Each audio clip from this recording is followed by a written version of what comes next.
Saudações, prezado amante da Idade Média, seja bem-vindo ao canal Medieval. Neste vídeo você vai saber como era a vida de um servo camponês na Idade Média, então não saia daí e acompanhe.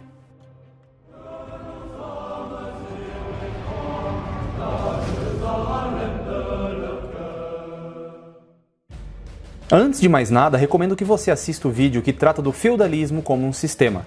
Naquele vídeo já ficou bem claro que confundir a servidão com a escravidão é uma estupidez. Além das características que eu tinha elencado nesta tabela que você está vendo agora, vamos acrescentar algumas informações preciosas sobre a liberdade individual dos servos. No feudalismo, a livre iniciativa era entendida como um resultado, e não como um direito absoluto. Todos tinham a segurança em primeiro lugar, por uma questão de sobrevivência. O homem livre era, portanto, aquele que conseguia proteger-se, proteger a sua família e proteger o seu patrimônio. É aquele que efetivamente tem a possibilidade de fazê-lo, o que vai muito além do mero direito. Importante esclarecer também que na Idade Média não existiam apenas senhores e servos, mas também muitos homens livres, entre artesãos e mesmo camponeses, bem como outros tipos de rendeiros. Ainda assim, a liberdade de locomoção era permitida para todos, mesmo para os servos, o que ajuda a esclarecer a abissal diferença que existia entre a servidão medieval e a escravidão da antiguidade, ou mesmo da modernidade. Afinal, Roma, Santiago de Compostela não eram locais de peregrinação? Não eram alvos de multidões de penitentes? Como eram estas multidões? Eram compostas somente por nobres? Não, eram compostas majoritariamente pelos camponeses, pelos servos, que não eram proibidos de se ausentar do feudo e tampouco de fazer longas jornadas. É também fato conhecido que quando as liberdades familiares e mesmo individuais eram ameaçadas, muitas vezes os camponeses a defendiam com armas nas mãos. A verdade é que pela força do costume existiam uma série de limites bem definidos na atuação de cada agente social. Em alguns casos específicos, o servo até mesmo poderia abandonar a propriedade do senhor feudal, embora não fosse costumeiro fazer isto. Tal situação ocorria dependendo da região. Na Inglaterra, por exemplo, isso foi extremamente raro, em outras regiões não. No geral, o contrato feudal perdia a validade se o senhor quebrasse a promessa de proteção ao servo ou praticasse maus tratos com este. Neste caso, o servo podia então deixar os lotes. Outro caso é que com a Revolução Agrícola dos séculos IX e X, grande prosperidade emergiu entre a população rural, permitindo que os servos pagassem para serem liberados do seu juramento. Um senhor não podia jamais comprar ou vender servos. Por outro lado, um servo abandonar um feudo tinha também suas consequências. Caso o fizesse, o camponês em questão perdia totalmente a proteção daquele feudo, ficando exposto a muitos perigos, tanto oriundos da natureza como dos salteadores. Evidente que ao romper o contrato feudal, que era firmado verbalmente, ele também perdia o direito do uso dos lotes. Somente atitudes como esta, ou ainda a prática de crimes muito graves, podiam fazer o servo perder o direito do uso dos seus lotes. Nem mesmo deixar de pagar impostos fazia com que um servo perdesse o seu lote. Claro que ao deixar um feudo, aventurando-se, o servo poderia encontrar terras que não pertenciam a ninguém e tentar ali a sua própria sorte. Mas a realidade é que justamente aí havia maior risco de cair em miséria. Casos de evasão dos feudos só se tornaram significativos quando as cidades voltaram a se desenvolver. Porém, a maioria delas emergiu dos próprios feudos. Há quem critique o período apontando que os impostos feudais teriam sido insuportáveis. Ora, não é possível que eu deixe de citar que hoje nós pagamos mais impostos do que um servo medieval.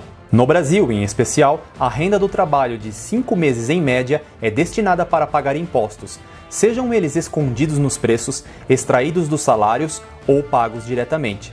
O servo feudal pagava por seu lote um aluguel fixo para todo ou sempre. Com o retorno da produção de moedas na França, a inflação foi corroendo os preços, e as taxas nunca foram aumentadas desde os tempos de Carlos Magno até a Revolução Francesa. Esta questão dos impostos no medievo quero trabalhar em um vídeo específico. Agora, é evidente que não era tão fácil e muito menos romântico viver no mundo feudal, mas isso não dá o direito a algum palpiteiro sobre a história de exagerar as debilidades do período e mesmo inventá-las. Agora, vamos conhecer como eram as relações entre servo e senhor, o que comiam os servos camponeses, quais eram as suas aflições e como se divertiam. Por isso já deixa aqui a sua curtida. E se você é novo aqui no canal, inscreva-se e ative o sino para receber as notificações. Na prática, um feudo operava mais ou menos como hoje funciona o sistema de arrendamento de terras, que ocorre no interior do Brasil e de muitos países. Quem vive no campo já conhece. Refiro-me à prática onde um agricultor, para fazer o seu plantio, aluga as terras de um proprietário, com taxas de pagamento pré-fixadas. A principal diferença para o feudalismo é que no começo o pagamento não era feito com dinheiro, mas sim com o trabalho ou com parte da produção. Porém, o proprietário era obrigado a defender o servo que trabalhava na terra. Isso não dava ao senhor o direito de se intrometer no lote destinado ao servo e muito menos na casa ou nos assuntos familiares dos servos. Em suma, o servo tinha a posse e o uso pleno de seu lote, com concessão vitalícia, mas a propriedade da terra era daquele que tinha condições de mantê-la, isto é, do senhor. Lembrando que as condições para manter tal território envolviam os meios militares necessários para defendê-lo. As casas dos servos camponeses tinham tamanho e formato variável, que refletiam os tempos de carestia e prosperidade, ou mesmo a força de trabalho de uma família. Casas mais pobres tinham um só cômodo. Casas mais prósperas tinham mais cômodos. Ao lado das residências não foi raro nos feudos medievais que muitos camponeses tivessem celeiros, estábulos e até mesmo adegas. Um camponês medieval francês alimentava-se cerca de 5 vezes ao dia, o que podia diminuir em tempos de más colheitas ou por alguma peste.